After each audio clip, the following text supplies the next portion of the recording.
Welcome to the Spectators Podcast. Here are your hosts, Corey and Jeff.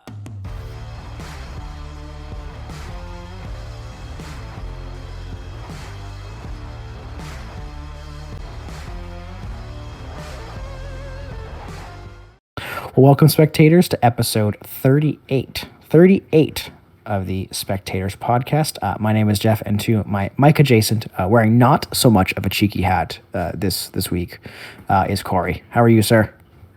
I'm doing well. First of all, we're only 2 to 40, and I'm really excited for us to hit another milestone with 40 episodes. Oh my God, we're almost at 50. If you think about it, and we're getting there, so that's really cool. And yeah, I've been really enjoying the Seattle market and the Seattle games over the last couple of weeks. They're having a great season. But how are you? How are things? Good. Being a Canucks fan is not serving me very well right now, but I think we'll avoid that topic tonight. We will talk about NHL on this episode, as we did wrestling the previous episode, because, we just had to talk about wrestling. So if you're a wrestling fan and you're on this one, feel free to jump on that one. But yeah, so we decided today is it's about the halfway mark in the season. And, we discussed a while back, and when we did our season preview, that it'd be a good time to check in halfway through to see where we're at. Most teams are at 44, one's at 46. So it's roughly the halfway mark. Yeah. So it's a good time to check in there. So would you like to start in the East, or would you like to start in the West? I think the West is more interesting right now, so let's start in the East and move our way to the West. One thing I think is so funny is it feels like just yesterday when we were saying, oh yeah, like the teams will hit the 20-30 game mark, and that's a good idea of where they're going to be at the end, and we're now already halfway through the season at 40-45 games, so it's pretty crazy how fast this time is gone. Mm-hmm. But yeah, let's start in the East. Wherever team you'd like to start, my friend, wherever you'd like to go. Well, let's look at the standing. I think that's the easiest way to sort of measure it. And I was going to start with the Boston Bruins being the first team in the East, but whichever direction you'd like to go. I mean, that certainly works. So we'll run through it. So in the Atlantic, the top three spots are Boston at 70 points with a smashing record of 33-5-4. You have Toronto sitting second with 59 points at 26-11-7. Tampa's in third with 55 points. Then you look to the Metro, you got Carolina on top at 62 points, New Jersey, 59 points, New York at 55 points, and then the wild card, you got Washington and New York, and then the teams that are sort of hovering around the wild card spot are Pittsburgh, Buffalo, and surprisingly, Florida. Now, when we started our predictions for the season, I don't think you and I thought halfway through the season that Florida would be sitting outside the playoff picture. No, I think we both discussed that despite the trades that happened with Florida, we still suspected they would be a contender and very minimally at least be in the wild card. And as of right now, they're 5 points out of the wild card, which is fairly significant at this time of year. No games in hand either, really. No, exactly. I think that the two teams ahead of them being Buffalo and Pittsburgh, Buffalo's got 3 games in hand on them, and Pittsburgh has 2. So it's not a good spot for Florida to be right now. This late into the season. On the other hand of that, I'm actually surprised at how well Buffalo's doing this year. Me too. And I think they owe a lot of that to Tage Thompson and how well he's been playing. Just a little bit, hey. But overall, I've seen them play a couple games that and they're playing with good chemistry in the room. What I see, the team is playing really well together. It's a happy locker room. And I mean, we won't really talk about why, but I think, I do think that they're just on a different level this year than where they were last year with just almost everything. And that's why they are where they are. They're still not in my mind a contender. I don't see them as a team that's there. But you know what? I'll give them props because last year they were sitting in that 9th, 10th spot. The year before they were sitting in the 10th spot. They had been that literal bottom feeder for many years. So to see them potentially have opportunity to get in a wild card is a huge step above where they were. So if they can continue in the same direction, I could see them being a contender potentially in the next couple of years. Sure, they need to get a goalie, right? That's I mean, how many teams can you say need a goalie, right?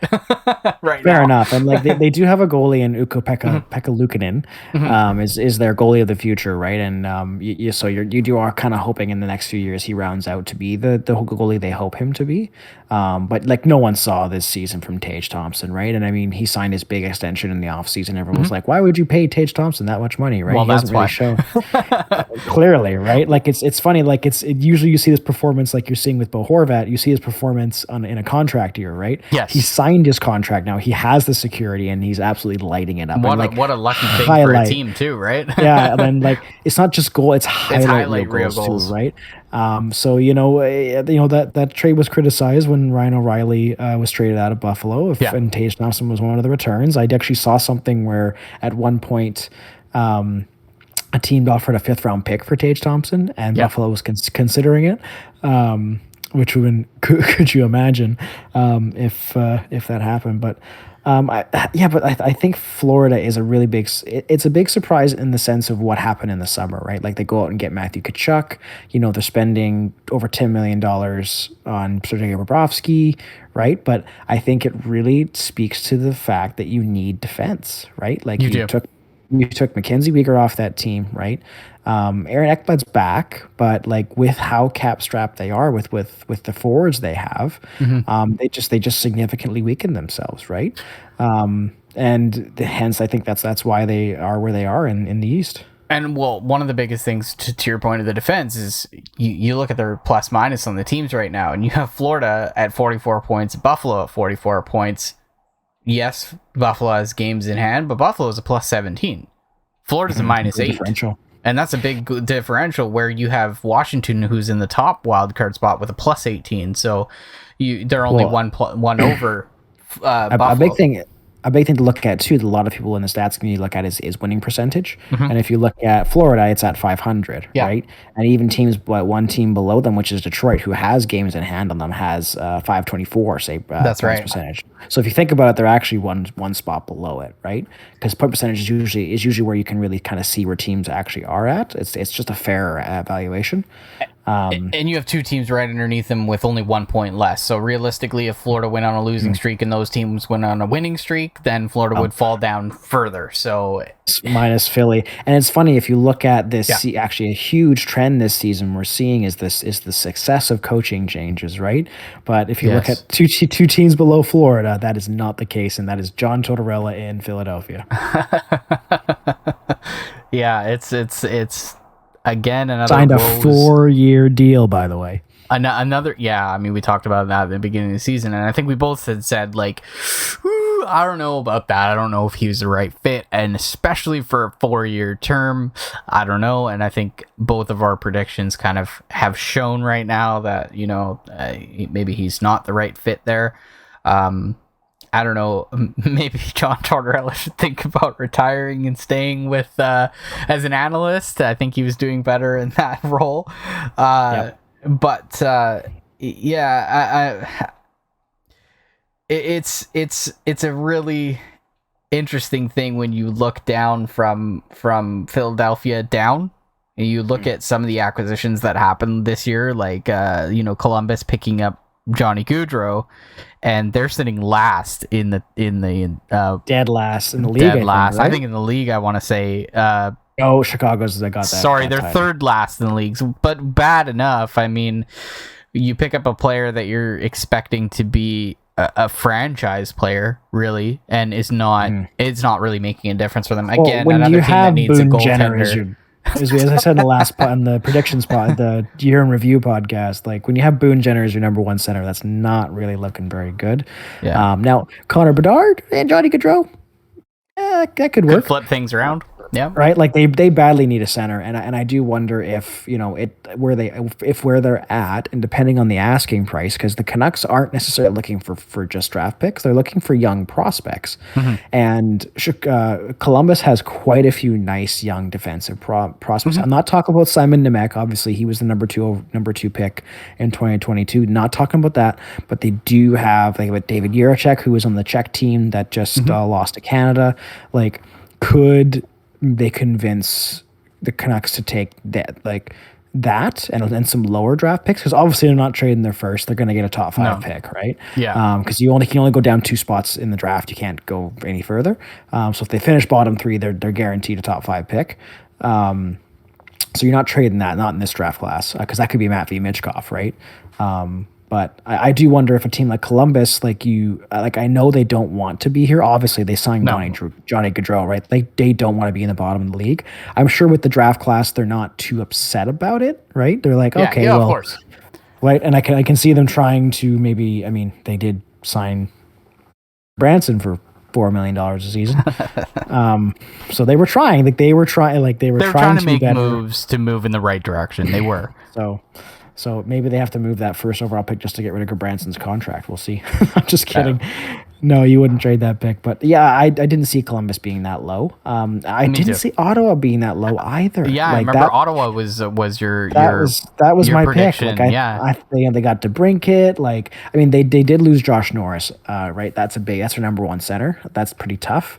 And Cam Talbot has been playing okay. But not, I don't think, to what they were hoping. And then of course, their defense is still pretty okay, right? So I think because they have such a young, exciting forward group, they added DeBrincat in there, right? And Giroux on top of that, right? They were actively trying to get better. They were too, yeah. Because you see Detroit, like we just talked about, they have shown significant improvement. Yes. Right. You can't count them out, right? They're not that far away from the wild card spot. They have games in hand on both wild card teams at this time. I think the East is interesting for sure. I think we're definitely seeing some teams in places we didn't think. Like we said, Buffalo, we didn't think they'd be this high. Florida, we didn't think it would be this low.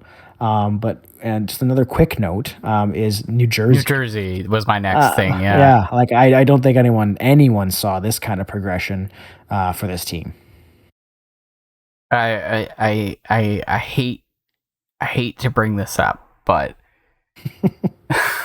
because I like the guy a lot. But I always have noticed there's one player who gets traded around and he goes to play teams, and I've heard some negativity in the locker room from this player, and I'll mention his name in a minute. But he had a career, and I think you know where I'm going with this, but he had a career in Montreal. He left Montreal, and we saw some of that get some of the improvements. He went to Nashville. He left. We saw some improvements there. He then went to New Jersey. He left, retired, and now we're seeing some improvements.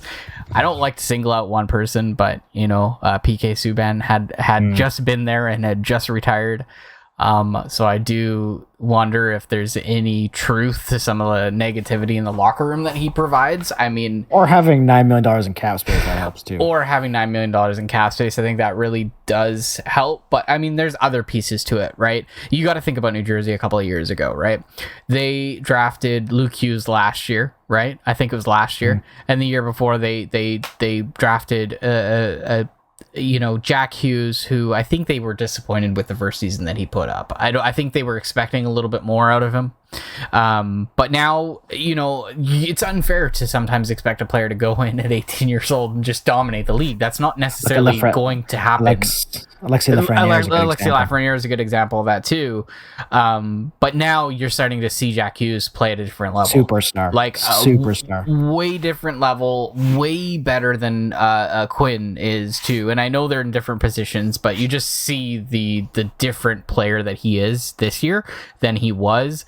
And now you got Luke Hughes coming up, who had a pretty good World Junior as well, and I think he showed some some good signs. So it's going to be cool to see there. I honestly wouldn't be at this half surprised at this point if the Canucks traded Quinn Hughes, so they have all three Hughes brothers on the team. I think that would be a New Jersey dream, and he'd probably love playing with his brothers anyways. It'd be a Hughes dream too. It'd be a Hughes dream too, to be honest, and that's what I mean. But New Jersey is a very big surprise. But they got chemistry. That's the big thing, and then the things that you notice from these teams that are making improvements, or those teams that are staying stagnant, and when I say stagnant, I mean at a good level, like Tampa and things like that. Those teams have good chemistry in the locker room. When you see another team who doesn't have good chemistry, that's why they sit low, and that's where I think we're seeing Columbus, Ottawa necessarily, Philadelphia, Montreal, like they're sitting lower because the chemistry's not there, the leadership might not be there. To give Ottawa a little bit of a break here, I think we have to recognize that they have a lot of external stuff going on, right? Ottawa, yeah, mm-hmm. They've got a lot of external things going on. They're potentially going through a sale. They just lost their old management, and then things going to their daughters. Now they're potentially going through a sale. So I think there's a lot of external things that can hurt a team like that. But we'll see. I mean, what do you think about where the standings are right now in terms of the teams that are leading the Atlantic Metropolitan and the teams that are in the wild card right now? Well, I think it's going to be fascinating if the standings stay the way they are and Tampa and Toronto play in the first round again. I don't think Toronto needs to be in a conversation about the playoffs. I'm sorry, Ontario. I'm sorry, Toronto Maple Leafs fans. But if you're playing any of those teams, if you are playing anyone from Tampa to Carolina to Boston, New Jersey, or New York, I'm sorry, but you're out in the first round. Again. We'll see, right? I mean, they're not going to catch... they're not going to catch Boston, right? Like, I did think Toronto was going to win the Atlantic this year just because I felt it was their year. Did not see this season from Boston coming at all, especially with their goaltending. Many people did, yeah. With Allmark and Swayman, and just, with Marchand being out, with McAvoy being out, with Grzelcyk being out, like, the writing was on the wall, right? And they were even talking about... in the offseason that Boston might start rebuilding, right? I mean, but they signed Bergeron, they signed Krejci, right? And it's just worked. And honestly, the coaching change was a very good call by Don Sweeney. Cannot forget what else Boston did. We actually forgot to mention in our 2022 because it was the Mitchell Miller situation, so they're not completely out of the woods when it comes to their season, right? They did make some pretty egregious decisions there. But you got to give credit to Jim Montgomery, man. The guy came in, and I give him a tremendous amount of credit because he left Dallas because he had some challenges with substance use. I believe it was alcohol. Yeah. He went and took care of himself, right? And now he's back, and he's leading this Boston team to contendership, right? And I feel really good for him. He's going to represent the Atlantic for the All-Star game, so it's a really cool story. And I'm really happy for Jim Montgomery, and I'm sure Boston, their fans are very happy because they get to talk about their team being in a contender once again. Yeah, and thanks for bringing that up about the whole coaching too, because the interesting thing is three of the four coaches that are representing the divisions this year in the All-Star game are actually in their first year new hire coaches. So we're talking about Jim Montgomery, Peter DeBoer, and who's the third one? Who's the third other? Bruce Cassidy. Thank you. They're all three of them are new hires or change. I'm sorry, Gold Bust Bruce. I couldn't think. So 3 of 4. Being with new teams, they've brought some light to all of those teams, and all of those teams are, in a good spot right now. So that's really something interesting to see. Oh, I guess Rob Brendamore is going for the Metro. Oh, interesting. Yes, Rob Brendamore is going for the Metro, yes. A lot of muscle behind that bench. He's a scary man, honestly. He is, and quickly on Carolina, it's good to see them back up on top of the Metro. It's where I thought they'd be. It's good to see that they are on top of the Metro despite losing Frederick Anderson for so long. But so the East is really interesting, and I'm really interested. I'm also surprised Washington is where they are. I was just about to say the one team right now that I think I'm almost surprised about that's sitting in that spot right now is Washington, because you got a locker room full of grizzled veterans who've been playing on that team for a really long time. And again, it goes to show you, I think that locker room has always had a tremendous amount of like good leadership, playing skills, and like honestly, they just love playing together. Like their chemistry in the room, it has been great for as long as I can remember. And their lines have been together for a long time. And when you build up that kind of, camaraderie within the team and like just familiarity, I mean, they know where they are. They know how they play. They can do without Nick Backstrom, right? Yeah. Like Backstrom's out, right? He's out for the entire season. Yeah. And it really seems like Dylan Strome has been that answer they're looking for, right? Mm-hmm. So we're also talking about Ovechkin. We can't forget that Ovechkin is Ovechkin, and I think the guy's a freaking tank. Yeah, they're riding high on his record-breaking season. Like, let's do it for Ovi. It is quite impressive, because I think we've discussed probably here, but also off air, that like ownership really doesn't, like, they're not interested in a rebuild, even though they should, if you think about it, right? But they're interested in getting Ovi that record, so they're just going to keep trolling out teams that can get Ovi the goals. And good for him, good for them, honestly, because like you can have Stanley Cups. You can have great players. You can have records on your team. But how many teams are going to be able to say we have the number one ever goal scorer and that player played on our team the entire career? Because you can't even say that about Gretzky, because he did not play on Oilers the entire career. He left Edmonton. He went to Edmonton, LA, St. Louis, LA, and New York. Yeah. So out of 4 teams. So it is really impressive if you think about that Ovechkin is working on potentially breaking that record and being with one team. That's the kind of loyalty that we saw from a couple names stand out to me. But the sheer fact he has 30 goals this year is just... And it's only halfway through the season, so he could output another 50-goal season. I told you in the beginning of the season, I was I think he's going to hit 50 goals again, and it looks like I might be on pace to be right or close to that 50-goal mark again, so that's fantastic. Yeah, and again, as I always say with him, I hope he just doesn't get injured, because this is such fascination to see him. It's really cool, honestly, to see Ovechkin show the loyalty to Washington, just like I'm only throwing out a couple names here, but like those players like that stick in my head are like Steve Yzerman playing 20+ seasons for Detroit, and Joe Sakic playing so many years for Avalanche. Like I think those are also somewhat of a generational player to recognize, because it's not often you see a player play 20+ seasons for one team, and Ovechkin's going to be in that kind of limelight as well. So he's got a bunch of cool records coming up, and we'll see where the next few seasons take him.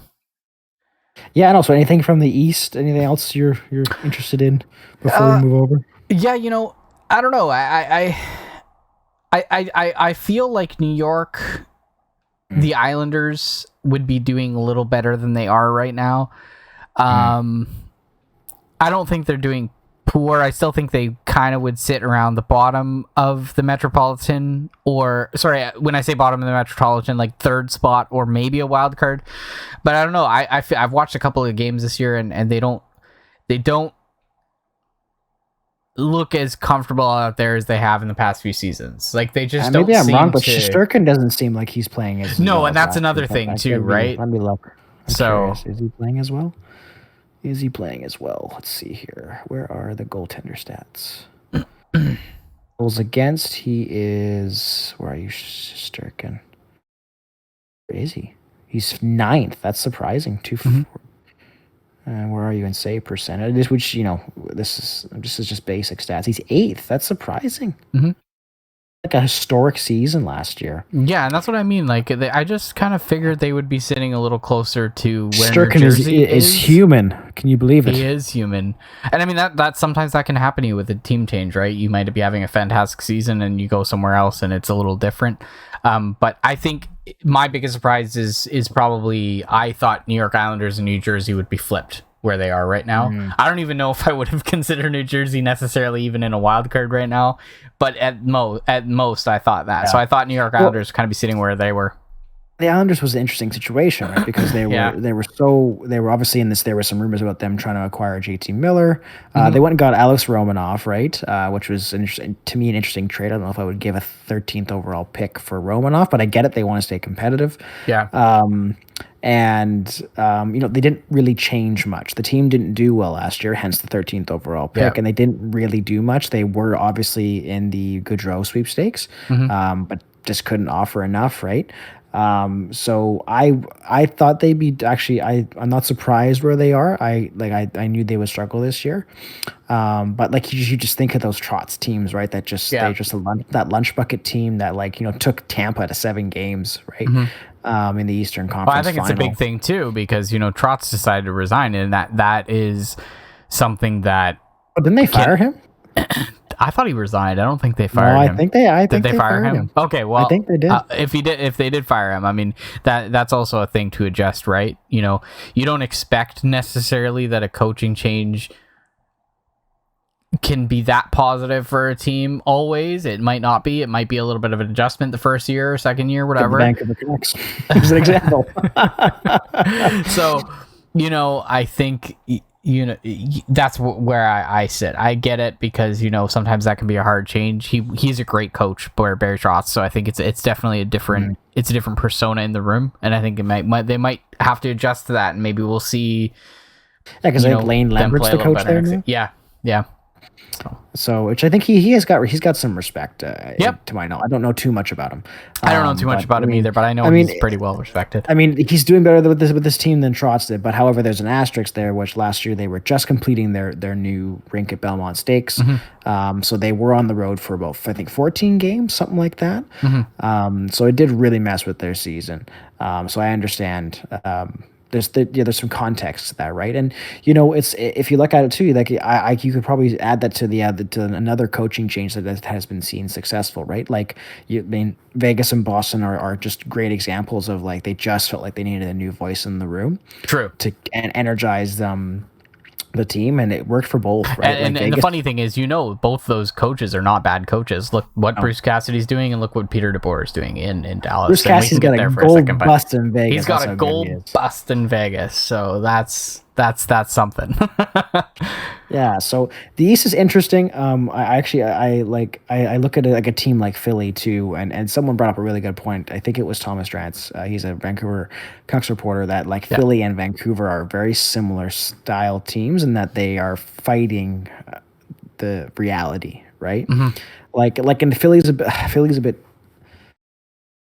did actually actively suck, right? Like when Ron Hextall was the GM, right? Like, and they got high draft picks, they got good players, but he was let go because the ownership there felt he was being too slow.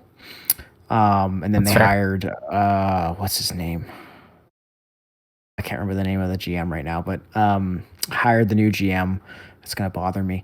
And he tried to accelerate it, right? Getting Rasmus Ristolainen, right? Who else? Those other big signings that they do. They've done some. They probably would have loved to have signed Johnny Gaudreau, but didn't have the money, right? So cap strapped, not very good. And have a good goalie. Although Carter Hart needs someone needs to talk to him. I feel so bad for that goalie. Well, he's so young. Didn't he start in the league when he was like 18? That's really. It was like his early 20s, and that's very very. It's unusual. very young for a goalie. Right. And he should have stayed. To me, my opinion was he should have stayed in where I think Lee Valley is the AHL team. Give him a full season, right? Like let him acclimatize. He was doing very well in Lee Valley. Leave him there, right? Like the team, like the team wasn't that great, right? They were they're pushing for a playoff spot, like the Vancouver Canucks are constantly trying to do, and it ends up just not going great, right? So Philly is a really interesting one. Hence why you hire a guy like John Tortorella. That's what Vancouver tried to do to try and keep their. I actually believe they signed him to a 4-year deal too. Actually, funny enough, he left after 1 year, right? Yeah, right. They fired him. And then we got a draft because of the old rules. When Columbus hired him, we got a draft pick for hiring him, which was kind of funny. It doesn't exist anymore. But thank you, John Tortorella. But yeah, now they've got this coach that has a certain style. They have a team that I don't think he's able to play towards his style, right? And they are where they are, right? I think like Vancouver, Philly needs to really think about where they're at, right? God, I'm still trying to think of the name of the GM. I can see his face and it's just bothering me. I'll find it. Or if someone can just message in the chat, that'd be fantastic. But anyways, yeah, so Philly will be really interesting. Montreal's really interesting too, just very quickly. Yeah, I was going to say too. Bottom of the standings, right? Where they probably want to be. They're probably going to sell at the deadline, Yeah. right? Well, because they recognize they suck, right? Yeah. They're doing the rebuild very smart, in that they took on Evgeny Dandonov, they took on Sean Monahan, right? Yes, took on Sean Monahan, whose contract is they got big money, but it's all ending this year, right? So they can get a potentially top 5 draft pick a really good player, and then they'll have a ton of cap space to actively pursue being better, right? And that's what they traded the Shea Weber contract away, right? Because they don't want to be an LTIR, right? So so that'll be interesting to see. It'll be interesting to see kind of how things go. It doesn't it's a bit of a downer how Slafkovsky's year has gone. You and I had a long conversation about him and Wright.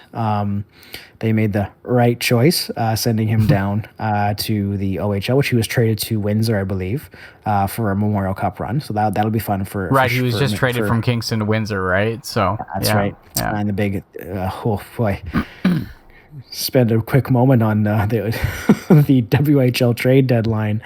And I believe it was Owen Zellweger, right? Owen Zellweger got traded to Kelowna? No, Kamloops. Kamloops from Seattle, right? Something like that. I can't remember, but if you haven't seen the trade, people, go and look at it. I have never seen a trade like that in my life. There were draft picks from as far out as 2026 and first round draft picks for this player. I believe they are hosting the Memorial Cup, so they want to make sure they're really good. So yeah, I got it here. So Owen Zellweger and Ryan Hofer were traded to Kamloops in exchange to Everett. Sorry, not Seattle. Close enough. Where Everett got Drew Englert, Caden Hamill, Ryan Pierce, Jack Baker, and then a 2023 first round, 2023 second round, 2023 fourth round, 2024 first round, 2024 fifth round, 2025 first round, 2025 third round, 2026 first round, 2026 second round, and 2026 sixth round. So you're looking at 2023, 2024, 2025, and 2026 first and second round draft picks, which is unbelievable. I don't think we've ever seen a WHL I've never seen trade like that. I don't even think we'd ever see an NHL trade like that. So that was an interesting one. Yeah, it's funny. Someone made a joke that that team traded a 9-year-old because of 2026 draft pick. It's Chuck Fletcher is the GM of Philadelphia. I had to look it up. Fletcher. It was killer. Right. Fletcher used to be the GM in Minnesota. That's why I recognize the name, because yes. Vancouver used to play Minnesota 8 times a year because of the old system. Thank God that's gone. But yeah, so the East is really is interesting. I think it's sort of fallen. No one really saw New Jersey. No one really saw Florida, but for the most part, it's kind of fallen where it is, especially the Atlantic, minus Boston being where they are. But everyone really saw Boston. A little less surprising to me in the East than the West, which we'll talk about. The West, well, we go back wild. to it. It is wild. West is wild. The thing that's the craziest to me is I remember before the season starting, we're talking September, all the analysts coming on, talking about hockey, the preseason's getting on, and everybody's talking about Calgary. Calgary is going to be the team that's going to be on top of the West. They're going to be on top of the Pacific. They're going to be a great team. They're going to be a Stanley Cup contender this year, and they're barely scraping by in a wild card spot this year. Right now. Yeah. That is probably the one surprise. I wouldn't say to me, but necessarily it is a surprise, but it is to a lot of people, because there was just so many talks about how, Calgary's acquired Huberdeau, they got Mackenzie Weegar. This team it's moving in the right direction. They have goaltending, they've got defense, they've got forwards, they've got leadership, they've got veterans, they've got everything, and they signed Nazem Kadri. So like the team has everything, right? And they're struggling. That locker room is struggling, unfortunately. And they are where they are. I mean, are they having the worst season they've ever had? No, but for them to be in a spot where they're barely covering their base to get into a wild card, it's not good. It doesn't look good on the team. I know that No. They are making some adjustments, and I think we either talked about this on or off air, but Calgary is in works of getting a new stadium and everything too. So, I think they are doing a lot of things good for the players, and they're trying to improve the players' lifestyle and play style and this, but this isn't going to come for a little while. So, I don't know what's next for Calgary. I mean, they've had a few seasons like this where they've sat kind of in the middle or at the bottom of the, at the third spot, maybe in the Pacific. They haven't had any luck when it comes to getting into the playoffs and moving forward. I think they were eliminated last year. Second round by Edmonton. Yes, Edmonton. Yeah. So, I mean, yeah, it was the score fest of 2022. Let's take that moment to a beautiful segue and talk about the Edmonton Oilers. Before we move on, go ahead.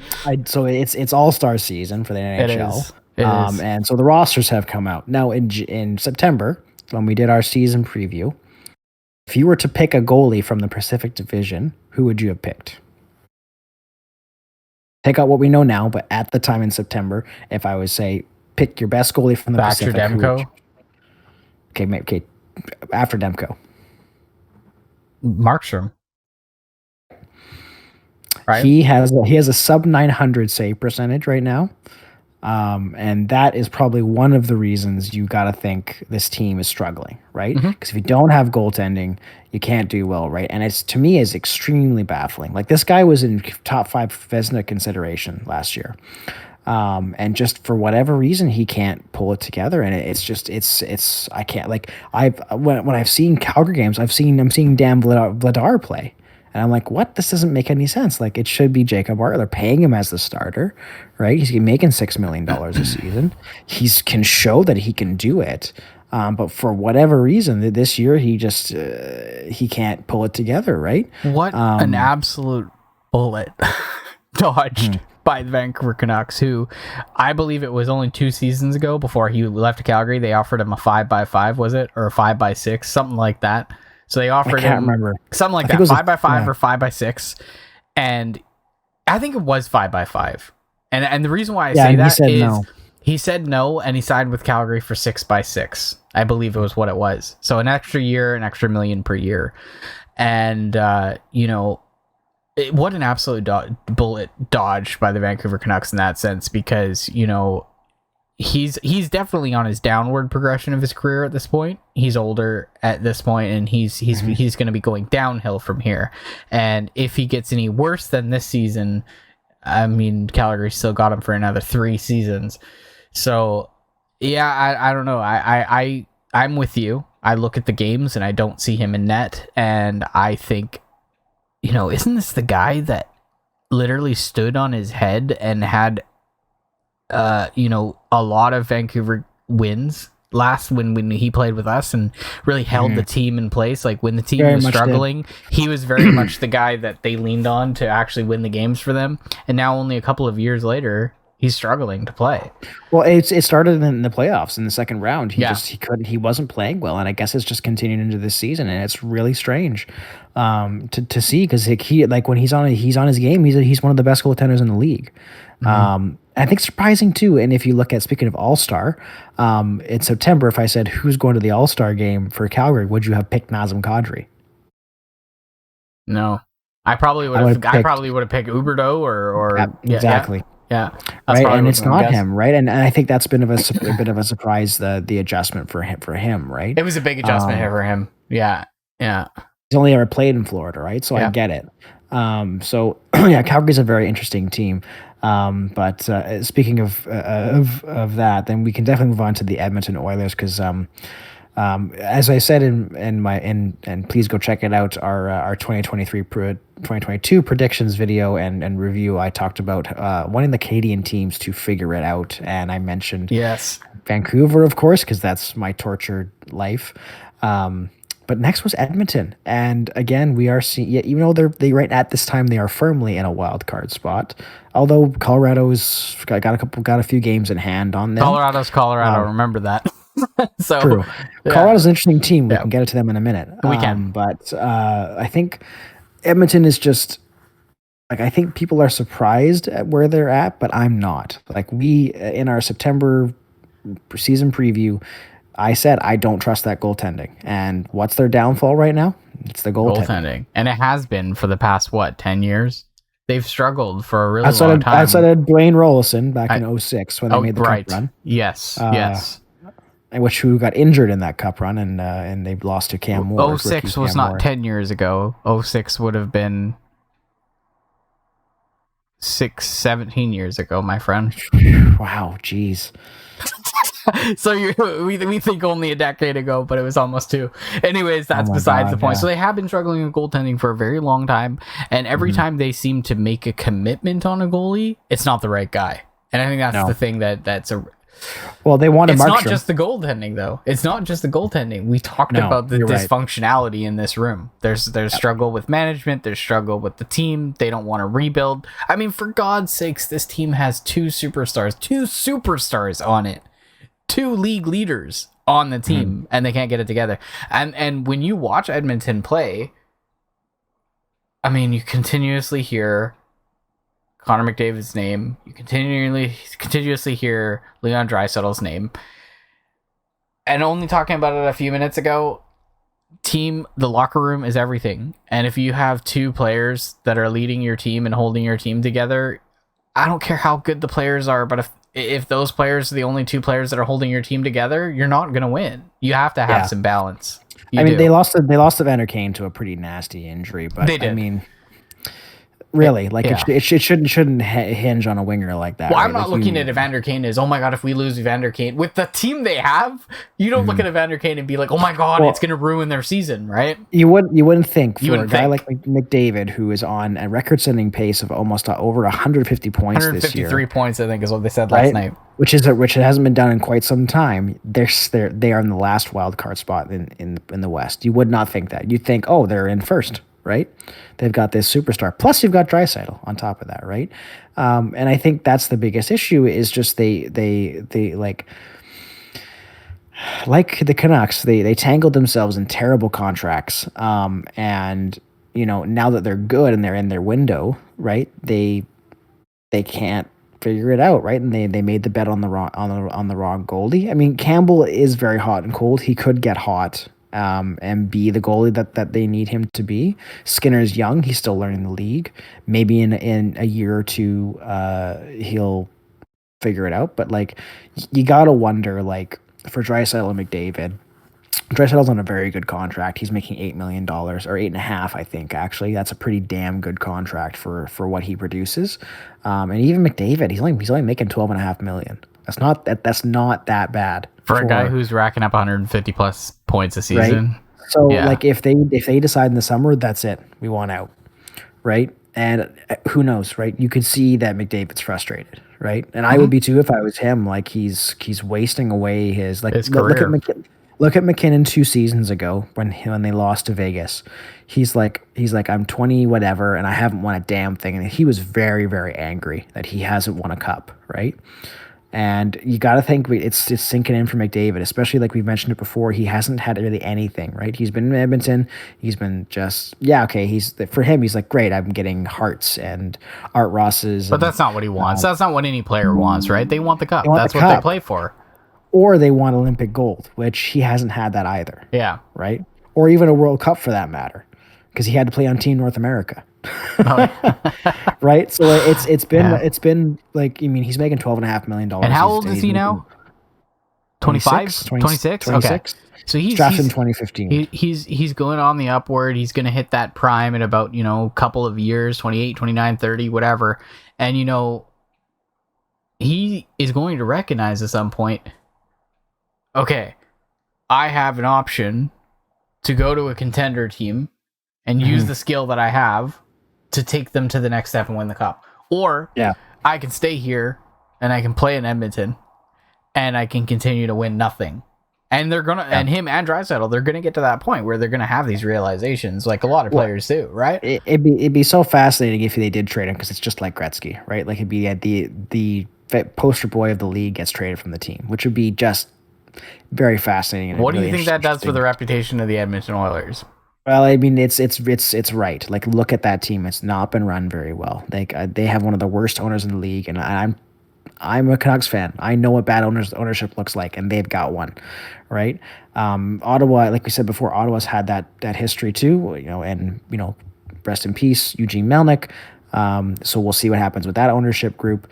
But they've just they should never have had McDavid to begin with, but they basically fell into him, right? They fell into Connor McDavid, and look what they've done with that, and Draisaitl too, right? They've just fallen into having these two superstars, but they just have not done it right. They haven't drafted well outside of the first round. Didn't help. They drafted Nail Yakupov. And this is a team who's actually been awarded the first round draft pick for the better half of a decade. 3, I believe. They had, I think 4. 4. They have Yakupov, right? So I couldn't it's hard to be a Canucks fan. I couldn't imagine being an Edmonton Oilers fan when you have that guy, those two guys on your team, and you can't even get to they made the conference finals last year. But you knew they weren't winning, right? Yeah, you knew they weren't winning.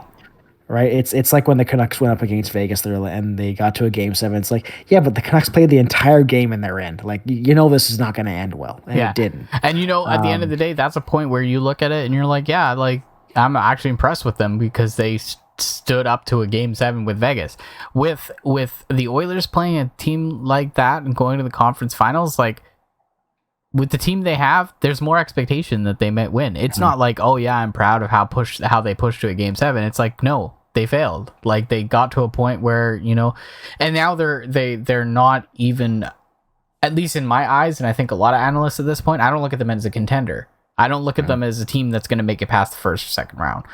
But it really depends. Like, you look at last year, and they got the goaltending from Smith when they needed it, sort of. I mean, Smith did let in a goal from half ice, for Christ's sake. But it's one of they are one of those teams that if they get in, things could happen, right? Like, McDavid can take over. Any team can do it. McDavid dragged them to the conference final, and Draisaitl Draisaitl had a high ankle sprain and still did really well, right? So they're a very fascinating team. I was going to say, but look, like, the thing, and we'll get to these other teams, but you look at the divisions and you look at this year of how well these other teams are playing, and that's where I see the disconnect. Last year, there's teams on this list right now that are playing so well and so much better than last year and have improved so much that they weren't in the picture last year when Edmonton was playing. Mm-hmm. They are now, and I think that's what it's going to be. So Edmonton almost has more obstacles in front of them than they did last year, and that's what worries me as someone who would be a fan of the team. Especially if they, like, right now they would be playing. They'd be playing in the Central Division, because right now Winnipeg has the most points. Mm-hmm. And I'm sorry, but you're not getting past Winnipeg. Not right now. Not the way they're playing. Or anyone in the Central, right? No, that's a good division, right? Or if you look at the rest of the Pacific, right? Like, there's some outside of LA. We'll get to them in a second, but like the two top teams in the Pacific are really good, right? So Edmonton's a really interesting spot, and I wonder, like, which I think they'll make the playoffs. Like, I think they have enough there to make it. I think so. Especially because, like, you've got Colorado behind you, who's probably going to take one of those spots, right? Or might even eventually take one of the spots in the top 3 of the Central. But I almost feel like we'll see Edmonton in number 1 wildcard spot, and we'll see Colorado in the second wild card spot. That's my guess going into the next season. I think Calgary will end up falling out of the wild card, unfortunately. Ooh. And it'll be by a Bold close, take from Mr. Corey in the Seattle hat. It'll be by a close margin. I think this wild card this year will be a close margin regardless of who's in and out. I don't know if it's going to be a big gap, to be honest, just seeing how the teams are playing. If you take a quick snapshot at the teams out of the playoff race right now, you've got Colorado, St. Louis, and Nashville. Yeah. I'm stopping there, even though Vancouver's right behind. Yeah. It's just that's where the line is. Everybody else is you're done, right? Those three teams are very serious contenders for making the wild card, right? Like Nashville did it last year. St. Louis got some pretty significant injuries right now, but they're still playing well, right? They're a very boom-bust team, right? Yeah. Like they lose 8 and then they win 8, so even out in the end, right? Like which their winning percentage has them at a 511, which is 500, right? So it's really so like Calgary is another interesting team because Edmonton is they're both cap strapped. They don't really have a lot of assets to trade. So how do they add and what do they add, right? Because like if you're Calgary, you're not adding a goalie. If you're Edmonton, you're not adding a goalie because you spent the money on your goalies, right? So they probably will try and add some offense, maybe get some defensive depth, but like what do you trade, right? Because you don't really have much to give there, right? Like a guy like Luke Schen's probably gonna go for a second round pick or higher, and he's a depth defenseman, right? So it'd be really interesting to see what those two teams do. But I do want to jump up to the top of the Pacific because like I don't think that you and I saw the top three like it is right now, with Vegas holding on the top, which Vegas had the potential, but we didn't. I don't think that we saw them in first. I had no inclination Vegas. Yeah, and I'm a huge Vegas Knights fan, as you know, and I had no prediction at all. I didn't suspect they would be top in the division at all. Well, speaking of that, the shocking one would be Seattle sitting second, and then we have LA sitting third. So I thought we'll skip Vegas just for a second because we have to talk about Seattle because of what's going on. Undefeated in 2023 and had probably the biggest statement win in the season, which was shutting out Boston 3-0 in Boston, handing Boston not only their first regulation win, but their first regulation loss. But also first loss at home for Boston. And I think the first time they've been shut out at home as well. There you go. Yeah, right? So three things. And I watched that game. I've been paying pretty close attention to Seattle since about the 20 game mark. I've been paying attention to them since their beginning, but a little bit more because I figured they started showing some signs of improving. And we talked a little bit about it before, but they're getting on a roll. And now they've hit 2023 and they're 8-0 in 2023 so far. Being, that 3-0 win over Boston was a huge confidence booster and just, a shock for a lot of people watching them play. And Seattle, they're doing a lot of things right. I don't know, like they have good chemistry on the ice. I think they've got good coaching, good leadership. But Martin Jones, I don't know what's going on with this guy, but like he's probably playing some of his career best hockey, honestly. Yeah, and I'm happy for him. I think he's from North Van kid, so from BC. And like I said to you when we were talking about off air, that he always had it in him, right? Like when he was playing for San Jose when they went to the final, they were saying like he looks like Carey Price. And he fell off a cliff and I don't know what happened. Spent some time in Philadelphia, right? Like just it wasn't himself, and I'm just happy for him. Like and I'm happy for Seattle. I'm happy for Seattle that they bounced back this year, because they had a very underwhelming expansion draft, to say the least, and had a pretty underwhelming season, right? But they did what they were supposed to as an expansion team, and they just built up draft picks, right, and traded people. I think they did a lot of good things in that offseason. To which makes me wonder, are they going to buy at the deadline now? Yeah. Because they have cap space. They got cap space. They have draft picks because they got them from the last trade deadline, right? Because I honestly think Seattle was trying to be better. But I still think they were going to sell this trade deadline, and then hope for a good draft pick because it's going to be a good draft this year, and then hopefully shoot for 2023, 2024 to be a really good team. But they're ahead of schedule, and that's necessarily not bad for them because we've discussed that Seattle's a very hot market. It is. And you want to get established as a good team before basketball returns to Seattle, because they are very much clamoring for a basketball team there, both the fans and sounds like businesses around. So you do want to get the team going before that happens, right? It's a good market, and you have to remember, they have a lot of history with basketball there. They have a good football team there.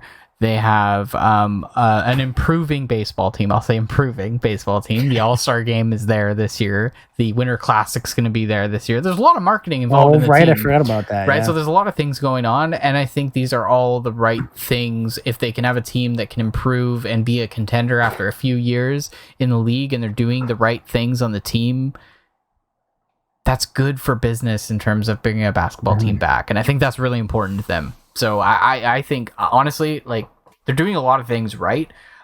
If they do go for that point in the in free agency and they're going to buy this year, I wonder who they go for. I wonder what they aim for right now. I wonder who and what they're looking to do. Probably defense and probably a bit more scoring. Yeah, right. They're scoring. Obviously, I think they scored 8. They're scoring a lot of goals. Yeah, but I think you want some more scoring depth, right? Because you're gonna face injuries, right? Yeah. And they have a pretty young team too, which is lucky for them. Yeah, it's not bad, but you always you need depth. That's all you need. You do, right, in the playoffs, because you're just gonna face injuries, right? So we're getting short on time, so we'll move off of Vegas and LA. It's been and we're obviously going to skip the Canucks and LA. Just mentioning was my sleeper pick, and you were correct, and I was correct on them. And surprising they can do this with Jonathan Quick. I agree. But and Anaheim's going for Bedard, and we've discussed that. And Vancouver is breaking my heart. We'll move on from that. Let's move to the Central. Yeah, because I think this top 3 as well is something we knew Minnesota was going to be in there, but another one of your sleeper sitting picks. Exactly where I thought. I have to say, but it was actually my partner's sleeper pick was Dallas. And Dallas! Yes. Right. Good old lunch bucket Dallas is maintained. Well, it's funny because you got Winnipeg on top, then you've got Dallas in second, and they flip a lot. These two teams seem to be flipping back and forth. And Rick Bowness has had hands on both these teams, so apparently Rick Bowness is the guy you need to hire if you want to change things around. Absolutely. I mean, Rick Bowness has been doing well there. I have a coworker who works in Vegas as well, lives in Vegas, and he said he didn't really know what to expect with Rick Bowness going into the season, and is very, very impressed of what he's been able to do and lead the team. Especially they start the season by taking the captaincy off of Blake Wheeler. I was like, this team is after a season where Paul Maurice leaves halfway through, they have Dave Lowry as their interim coach, right? This is shocking Maurice to left me. By choice, right? He resigned. Yes. Yeah. And it's funny because he's now in Florida and they're not in the playoffs, right? Yeah. That's another interesting one where they got rid of Andrew Burnett because they wanted more experience. They got Maurice, and should she have stuck with Burnett? Maybe. Yeah, maybe. But we digress. But it's nice to see Winnipeg there, right? Because they still have got good players. They've got Connor Hellebuck. They've got Mark Scheifele. They've got Blake Wheeler. They got a sniper in Kyle Connor, right? And they're definitely at the end of their chances right now. They're at a point where they're getting there. Yeah. But we talk about lack of goaltending. Well, when you have an all-star goaltender, a Vezina caliber goaltender like Hellebuck, it can really help you, right? And again, just the change of voice, right? And actually, funny enough, that's what Maurice was saying. That's why he resigned. And we'll never really know why he actually resigned, but that's what he said publicly, right? And it seems to be correct, right? Another example of a good coaching change, right? Especially in Dallas, right below that, right? Of a different voice came in, and it's going really well, especially for someone like Josh Morrissey. He's playing very well for Winnipeg, right? So I'm just happy for them. I'm a supporter of all the Canadian teams, so happy to see another Canadian team, do well. Doing well, yeah. So, and if the playoffs were today, they'd be playing Edmonton, which would be really interesting to see. So there's that one. But Dallas for me is the biggest surprise. For me, I did not think they would be doing this well, just because they played that lunch bucket style with Rick Bowness, and they took Calgary to 7 games, but Calgary was the better team last year. I just didn't think they played this well, but clearly, I think for me that they're proving some people wrong about their team this year. I agree, and you know me, like I'm not the biggest fan of Peter DeBoer. I didn't really take for his style when he was in San Jose. I wasn't happy when he replaced Gerard Gallant in Vegas. But what he did in Vegas worked. His systems did work. The team did do well. However, they had a poor season, and then he got fired, and that's fine. Toxic ownership and things like that. Yeah. And that all played a factor. But is it surprising watching him coach a team that I pay a lot of attention to for the last couple of years and now go over to Dallas and make a difference? No, not really. I mean, I look at his coaching style, and it works. And maybe it was the right fit that actually works for Dallas. Rick Bowness might not have been the right fit for them at the time, and now they're changing systems a little bit, and it's making a bit of a difference, right? Just like Bruce Cassidy going into Vegas is reinvigorating that room, and I think it's really interesting to see some of these coaching changes where you didn't necessarily think they were going to make that big of a difference, but they do. And they did for sure. And Dallas is an interesting one too, because you have another Vezina caliber goalie and Jake Ottinger, who they actually were missing for a month because of injury, but he's come back now and has just kept his strong play. What's his name? Jason Robertson's been having a stellar season this year too, which has made a big difference for them. And if you look at drafting, right? You look at Dallas 2017 draft. Miro Heiskanen in the first round, along with Jake Ottinger in the first round, and who do they get in the second round? Jason Robertson. One hell of a first 2 rounds for that team. They have their number 1 defenseman, number 1 goalie, and a number 1 winger. That's pretty damn all good in for, one for draft. your first all in your first 3 picks. So that's good prime example of why you need to draft well, because those guys came to you free, right? Yeah. Dallas is really interesting. I just didn't think because of their composition and the age of their team, they're paying $18 million for. We've discussed it before. They're paying $18 million for Ben and Sagan, and even right now, they aren't really having the notable season, right? But hey, it's working for them, right? And I guess that they have enough there to keep it going, right? So that's good on Dallas, good on DeBoer. And they're going to regret that bridge contract for Jason Robertson, though. Boy, oh boy, I think it was a 3-year, $7 million contract. If he keeps this up, that's a lot of money they gotta give out to him when they could have just done a bridge contract. Or sorry, a full give him, I don't know what, $9 million or something like that. Pay him just the same as Sagan and Ben, and maybe avoid that, right? Same thing with Vancouver and Patterson. They're probably going to pay him $10 million. But we'll see how they take advantage of it in the short term, right? We'll see. If they can. They have to. They've got to be really. And they did it. I think they've already signed. They've extended Joe Pavelski again. Taking advantage of that, right? So they just got to keep that going. I think we'll. I know we said we get to Colorado, but I kind of want to finish on Minnesota, because I think Minnesota is a really interesting team. Before you get to Minnesota and talking about Colorado and everything, I would say you said Dallas was your most surprising in the Western Conference right now. I think for Seattle. Oh, and Seattle. For me, the most 2 surprising were Colorado and Anaheim. I thought Anaheim would be a lot higher than they are right now.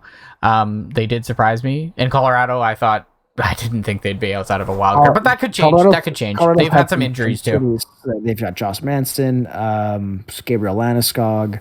Those are 2 big people from their team, and they're missing Nazem Kadri, right? And they were missing Nathan McKinnon for a significant chunk of time too. So right, so you got to think they're going to figure it out, right? Absolutely. And you wonder if they'll trade for Horvat. Who knows? I'd be a rental though. There's no way they can afford him. Colorado is a surprise, but it's one of those teams where you gotta think they're too good to. They can turn it around. I mean, they won the cup without goaltending for like they had a sub 900 goaltending. They won the bloody cup. Like seriously. So they're a good team. Who know? Like fatigue will be interesting because I think Makar is playing over 25 minutes a game. Yeah. Which is you don't want him to do that, right? Like, and you've seen some struggle from it this year. You do see some of the fatigue towards the end of the game, and he does struggle a little bit. They lost to the Canucks twice. I should tell you enough, right? Good point. Right? Which is sad to say as a Canucks fan. But Minnesota's a really fascinating one, right? Because I believe this is the last year before the Suter and Parise contracts kick in. I believe next year is when the buyout paybacks just kick right in, and they're in serious trouble.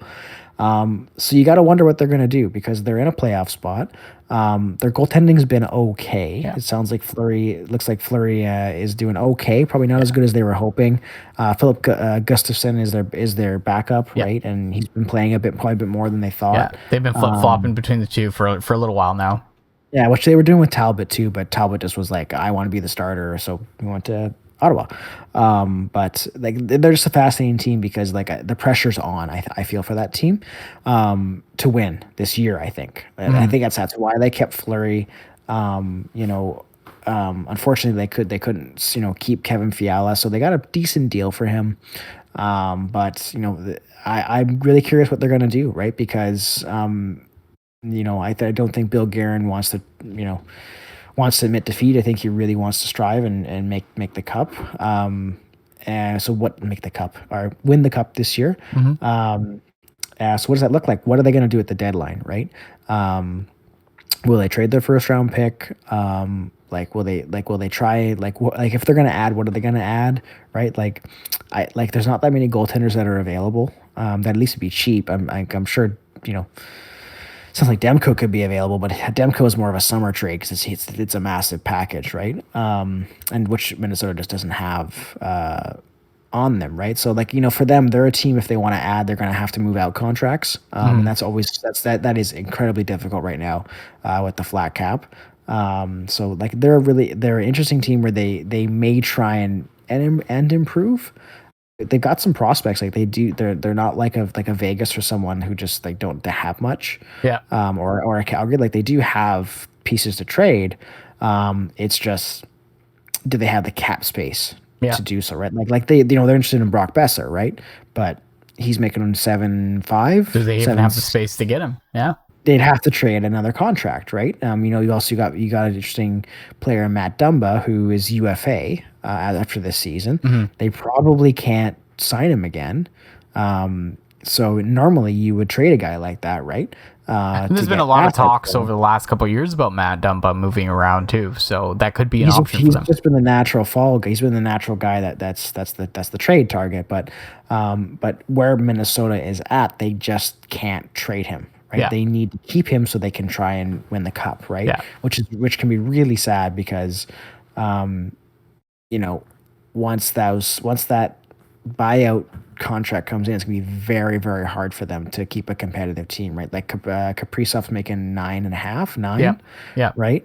So that's already a massive chunk. Although the salary cap is supposed to be going up, I think not next season, but the 24-25 season should go 4 million. So that'll help. But it might be a lost season next season for them, right? So because they're just, the cap's only going to go up $1 to $2 million, not much. So it could be a lost season for them next year. So I can see them making some moves, but how they do it, I don't know, because they don't really have that much cap space. Not much to trade, but it's one of those things that they need depth. They don't need anything significant, so you don't want to trade too much, right? You also don't want to trade too much away because you're going to need those prospects and or draft picks when the buyout contracts come back. Because I think it's $14 million off their cap. Yeah, right. It's a significant amount of money. It is a big chunk. It is a big chunk for sure. So it'll be really interesting. The season's gonna be really interesting. But before we go, any last thoughts on the West or the East or the season in general? I'm excited with the West. because more so than the East. I think the reason why I say that is because the East is kind of all the contenders that we're used to. The Tampa Bays, the Toronto Maple Leafs, the Carolina Hurricanes, where the Canucks actually beat the Carolina Hurricanes today, which was really surprising. And on the West side, we do have Vegas sitting there where they used to be sitting for the last 5 years, but Seattle, LA, Dallas, Minnesota, and Winnipeg, I think these are all interesting teams that are in a contendership right now, right? And I'm not going to say the wild card because I don't think anybody in the wild card is really a true contender unless Colorado gets in. But yeah, it'll be interesting. And it's crazy. You used to. One thing I'll say to finish this off is I remember back in the last time we saw any significant changes to the NHL when it came to expansion teams. The Columbus Blue Jackets, the Nashville Predators, way back in the late '90s, early 2000s. Carolina Hurricanes, I think were. Oh no, they were a relocation. But expansions don't typically do well to start out. And Vegas has not only surprised everybody in the first year, but has been pretty consistent over the last 5 years. And Seattle, again, being another expansion team, has improved vastly from last year to this year. So it is cool to see teams coming in that can improve so fast as expansion teams. It just gives me hope that if there ever is other expansion teams that come in, Canadian expansion teams, maybe we see a Quebec in the future, Quebec City or something like that, that we do see them fit into that whole expansion improvement and being a good expansion team, and we can see some more Canadian teams come into the league. Yeah. No, and I think for me, last point for me is what are the Calgarys, the Edmontons, and the Minnesotas? How desperate are they to win, and what is that going to look like when it comes to trading, right, and adding, right? Because Calgary not making the playoffs is a pretty significant failure, right? Yeah. Badly. They spent a ton of money over the off season, extending Huberdeau, extending Weegar, and signing Kadri. Edmonton, of course, if they miss the playoffs, that's a colossal disaster. And same with Minnesota. Minnesota's not colossal, but it's like I said, they're on. It's not a good situation for them. Yeah, on a bit of a timeline, right? And I think for the West is seeing who does get those wild card spots, because you do have St. Louis and Nashville kind of kicking around. Yeah, you do. And on the East side, what does Florida do? Yeah. They don't have a first round pick till 2026, and I doubt the NHL is going to let them trade that pick.